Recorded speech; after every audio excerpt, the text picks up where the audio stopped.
Hey everyone, and welcome back to The Basics, a series where we talk about mental health. In this episode, we're talking about all things pride, and we're doing it with a very special guest who we're so excited to chat with and introduce you all to.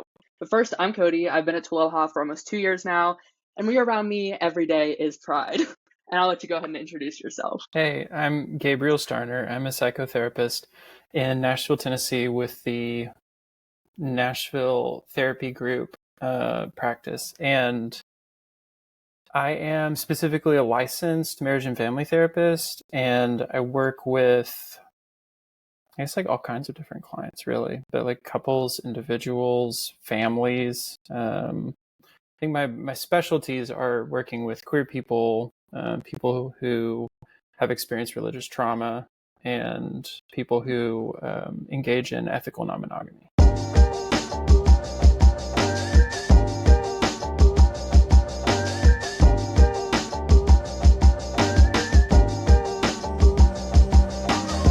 We're so excited for you to be here today. Thank you so much for joining us. So first, we'll get right into the questions. In honor of Pride Month, what does pride mean to you, both as a person and as a therapist? Okay. Yeah, pride to me is similar to having like a queer worldview. It's like kind of like a willingness motivated by utility and curiosity to deconstruct a world that was not really built for us. And in that world, like trying to build a life and a future that is meaningful, where joy and authenticity are possible. And I guess like viewing something like support communally as something that's necessary. That is also a celebration of the unique contributions that queer and trans people make, and a recognition that our families, our communities, and the world is a better place because of those contributions. I also view it as an antithesis to hiding. So in some ways, it's like a response and a rejection to being erased and presenting an unwillingness to contribute to further self-erasure and to the erasure of the LGBTQ plus community in general. I really like that you said it's a response. That's a really interesting concept because that actually is what it feels like if you really think about it. It's inevitable that there's going to be a response, and pride, I think, is a response to it. But I think it's oftentimes difficult for a lot of us queer people to maybe move past the response and get to the parts where there's like where things are good, and it's not just responding to a world that wasn't really made for us, you know? So I think it's both of those things. I don't think it can only be one, but they're both really important and both very real, you know? Yeah, creating space for all of these things. Yeah. Yeah. So from your own personal experience, how has therapy and mental health intersected with your sexuality? Okay. Yeah. I don't know if this is exactly answering the question, but when I was in undergrad, and tell me if you think I'm going in a different direction than you think the question is asking. I'm here for Okay. whatever you want to say about any question. Okay, cool. So when I was in undergrad, I studied studio art and religion. And my plan at that time was to go to seminary, specifically Covenant Theological Seminary, which is in St. Louis. It's a PCA, Presbyterian Church in America school. And I was genuinely a believer. It was extremely important to me. And I was planning on becoming a pastor. You know, like that was what I thought I wanted to do and how I wanted to work with people. And a lot of that has changed. And I was having, at the time, like so much difficulty making sense of my sexuality inside of the world of like Christian, evangelical, and fundamentalist beliefs. Because there wasn't really a lot of ways to make sense of my own experience within those beliefs. It's pretty restricted. There was no space really for me to actually exist, honestly. Like I couldn't be honestly and authentically me and remain in that community due to like the belief's insistence on ideological conformity. It was either like view this queerness as like a separate thing from me, separate from me, and believe that it's caused by sin and reject myself, or like leave and rebuild my life, my community, my worldview, the way I thought about myself. And that was eventually what I ended up choosing to do, was to leave. But I think it's important too to like talk about the psychological dimension of this experience is like still painful to look at. and to recount and to talk about. And I think it's really important to do those things, but it still hurts. Like the time and energy expended to exist in that kind of dynamic was too much, too stressful. And it really negatively contributed to my self-regard, my ability to connect to the world around me and my ability to self-regulate and self-soothe and feel like okay, like I still feel this like big ambiguous loss. And I'm really curious to like what it would be like without all of those experiences, without that kind of like terrible conditioning, self-denial, and hatred, who I'd be with parents, church leaders who accepted and affirmed my queerness and like never gave me a single reason to look at myself poorly. And I don't think I will ever know that. It continually breaks my heart, I don't know if there's much to do about that on that front other than work through it and process it and like let the pain be when it comes up and experience it, and be honest and vulnerable about it. And I feel like I feel like this type of story is like very common in queer spaces. I kind of had a very similar like experience. I was very active in my church. I went on, I think like 8 mission trips when I was younger. Like I was on the worship team. Yep. And then I came out and everything, it was very much the same where it's like, I almost was like, you have to view your queer identity as a separate part of you. And then you're talking about this loss. And I actually just wrote a blog for Twaloha that's going up sometime in June. I don't know when yet, but it's just, I called it Deconstructing Me, and the idea of like coming out of this whole church life and trying to find who I am when part of my identity, my faith, is kind of in contradiction with another part of my identity. And when one of those parts of my identity has kind of been stripped from me. So yeah, I think I really relate to what you're saying. It's hard. It's definitely hard. And it definitely, the way you said loss is really what it feels like. It's like, there is a loss there. I just want to know more about the religious trauma therapy group that you run. I want to know everything about it.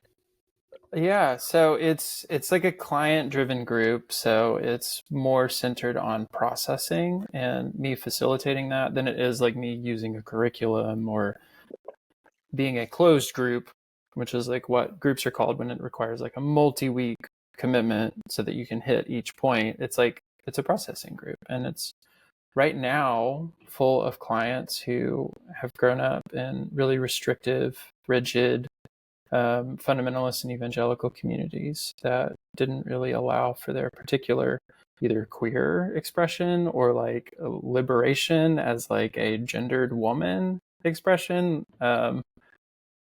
And it's people who are deconstructing, and trying to reconstruct a version of life that allows them to exist in it. And it's like, it's wonderful work. It's so good. And it's something that I think is going to get bigger over time because there is so much need for this, and especially in the South, because I'm in Nashville, Tennessee, Yeah. But it is really, really good, really challenging. It's also fun in a strange way. Yeah. It might be a weird word, but it's like, I grow in facilitating and leading that group, because it's present in my own history. So it's something that is really cool for me in maybe a bit of a selfish way that has like built-in growth too, I really like that. And I'm appreciative that there's spaces out there like that, because I think even now, I was going to say like 6 years ago when I was going through this, that would have been really helpful. But I think even now, that type of space can be really beneficial and would be really beneficial. Okay. So we talked a lot about the value of having mental health care that validates and understands our experiences. And in this case, we're talking about identity and sexuality. So how does having like a therapist or a counselor who can relate to your personal struggles, like how does that help? Like what type of benefit can we get from those types of shared experiences? Yeah. Well, I think in general, it's important and valid to seek those things out. But I think contextually, right now specifically, like, there's so many efforts in the U.S., especially in the South, to invalidate and erase the presence, rights, and experience of LGBTQ plus people. It's wildly important to have people in supporting roles that can understand and connect to specific lived experiences of queer and trans people. Which is like, I view that as a part of just doing client-centered care, It should be like a piece of it. It's being informed about population specific challenges, risks, health factors. Like, it's just good care. But in general, like when someone falls outside of conformity to familial, cultural, or religious standards or beliefs, or whatever normative beliefs and ways of being are present in someone's life outside of what one should be, the person is moved from like the us category, like us, we, like togetherness, to like the them category, and is essentially othered and sometimes shunned even, there aren't a lot of attempts at really understanding and comprehension for people who deviate from that norm. And it's like very rarely do we see like real compassion exhibited for those who are different. Ideology is like often prioritized over compassion, which is sad to see, and is something that like hopefully we're all seeking to change. Queer and trans people need compassion and acceptance and a space to exist exactly as they are, and they need to experience that kind of togetherness and love that happens in like close friendships and families. And I don't, therapists aren't friends, right? It's a different kind of relationship that they're supposed to take on like a very specific role that we call like unconditional positive regard. And that means like no matter what the person does, feels, says, the therapist is oriented toward the person, the client, with positive regard. And it's an aspect of like the therapeutic relationship dynamic that is kind of an intervention and a treatment in and of itself. And it's a modeling of a way to connect to someone without judgment. Yeah. I really think when you said therapists are not your friend, I have to remind myself about that all the time. Because like I have been going back to therapy recently to work through a lot of things, but Nice. I was like, it's super. I think everybody can benefit from therapy. It is so good. Yeah. But when I was looking for one, I was trying to make sure I found one that has experience working with queer people, because I was like, that is a large part of my identity and something that it would need to work through. And then even if it wasn't something I thought I needed to work through, them having experience working with queer people, I was like, that inherently for me becomes a space that I feel comfortable in and sharing just like anything about me. So I think that was really helpful too, is like having spaces that we feel comfortable in to share our experiences, even if they don't relate necessarily to our identity as queer people. I want to ask real quick about your experience with that. Yeah. Was that difficult, finding a therapist that you like appreciated, felt connected to, and like was kind of like on the same page in a way that like you could work with? So the process of finding somebody to speak to in the first place was a little bit of a hassle. I went to like my insurance website and like found the people who they cover and was just clicking through. And I was just like looking at pictures, reading bios, reading what they have, like what type of people they've worked with. And I was like not finding any I liked. And also it felt like a very stressful thing for me to like, it felt like I was committing to someone I didn't know. Right, and then I found, I found a therapist who like, I loved her bio, and I was like she just seems really nice. And she had scheduled a free 15-minute consultation with me. And I said, that's zero commitment. I can do that. Good. Scheduled the consultation with her, got in, immediately was like, yeah, I'm staying here. Nice. And I love her. Love her. Yeah, that's wonderful. I'm glad. Yeah. But I think it can definitely be challenging to find care in the first place sometimes, but especially care that aligns with what we're looking for and who we are as people and what works for us. Yeah, absolutely. It's not easy. So how do you go about making sure your clients know that the space they're in is safe for their identities? So a lot of organizations that are engaged in like mental health like won't talk about this stuff explicitly or like public facing, like on their website or through articles or whatever. If they have a blog, on their website. But it's I think important information to give, and it's relevant because there's like identity is something that if it is not upfront, oftentimes it can mimic or imitate what many of us have experienced as like hiding or erasure. which is like not something you want your therapeutic practice to be doing for potential clients. So like I make it known to clients by listing in the services that I offer that like I work with queer people, I work with trans people, I work with people who are in these specific populations. And if someone, I will sometimes have potential clients ask me very directly through email, like, hey, are you queer affirming? Like, do you have like a history with working with queer clients? And I will like every time that happens, I will like say like, good job. Thank you so much for asking this. Like you're exhibiting like good self-care and trying to find out if I'm someone who's going to like hold these things like with care, and with softness and with kindness and compassion. And that's a thing that I would encourage others seeking like queer informed care to do. Like ask about it, talk about that being something you want, ask specifically if there are queer identifying people on staff. And the answer that you get can help judge whether or not that place is maybe the best place for you. But there's also other things to look for. Like if it's possible for someone looking for a new therapist, like be willing to try out multiple therapists. Like strangely enough, the most important factor for determining positive outcomes in therapy is the client's connection to the therapist. It's the therapeutic alliance. It's not if the therapist has practiced for more than 5 years, more than 10 years, or if they primarily use like evidence-based practices. It's the connection. It's like the actual feeling like I can connect to this person and it seems like they're in an alliance with me for my benefit. So like ask yourself, like, does this therapist feel right?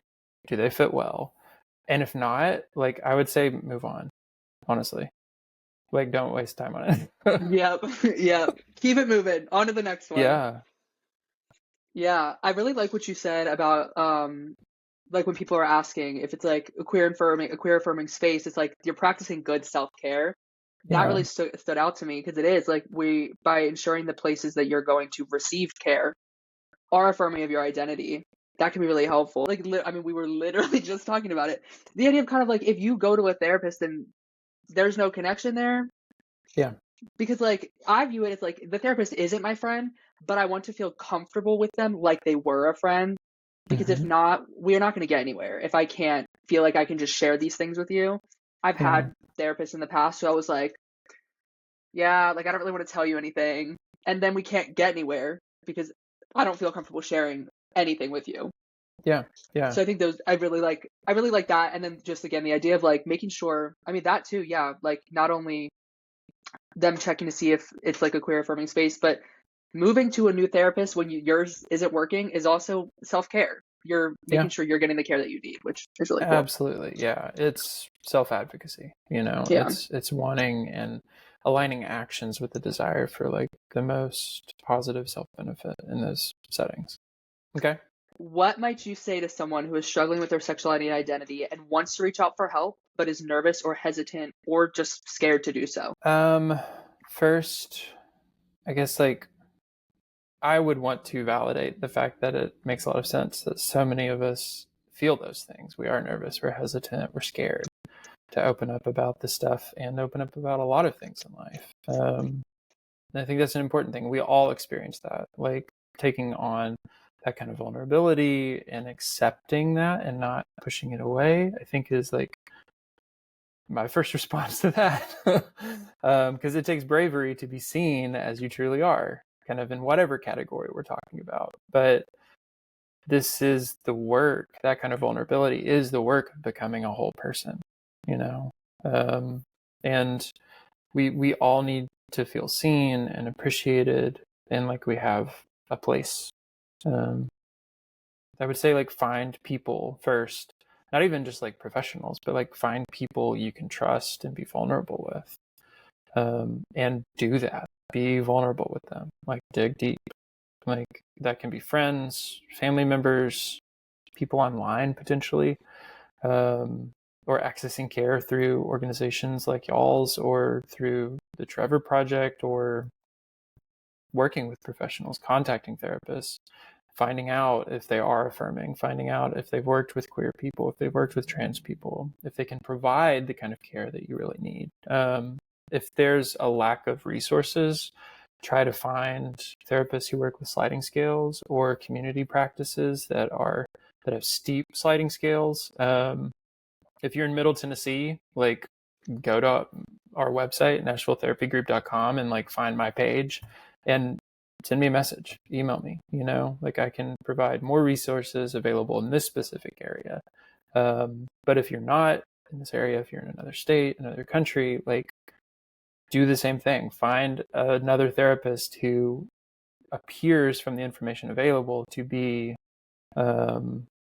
affirming and seems to have a history with working with the LGBTQ plus population, and ask for resources from them that work for you. Like, it takes time and work and effort and energy, and it's difficult, but like, all of the components are potentially there, but reach out, be vulnerable. Yeah, it's so easy to say, it's so hard to do. Yeah, it is a lot easier said than done. Yeah. It's difficult work, but it's like, I don't know, it's like sacred work, Yeah. And I really like what you just said about, like, just be vulnerable, even if it's just with people around you. I know for me, like, growing up, I wasn't around a lot of queer people. And then in the past couple years, now, like, half of my friend group, almost all the friend group, is just very queer. And I love it. And it makes me feel safe and I can be vulnerable with them. And then I was like, I've been vulnerable with these people. Now let me be vulnerable with a professional. Sometimes it just does start with the people around you. Yeah. That's super cool. It does. Well, I do have to say thank you for being here with us today. Absolutely. Yeah. It's been a really great conversation. Of course. Yeah. We will be back soon with another episode. Until then, don't forget to subscribe, leave a comment, and turn on the notification bell so you get notified every time we post. All of the information about our Find Help tool, any information you need about Gabriel, will all be down in the description below. As always, you don't have to do any of this alone. You can find resources by going to twaloha.com/find-help. You're not weak for needing help, and we're so glad you're here. See you next time.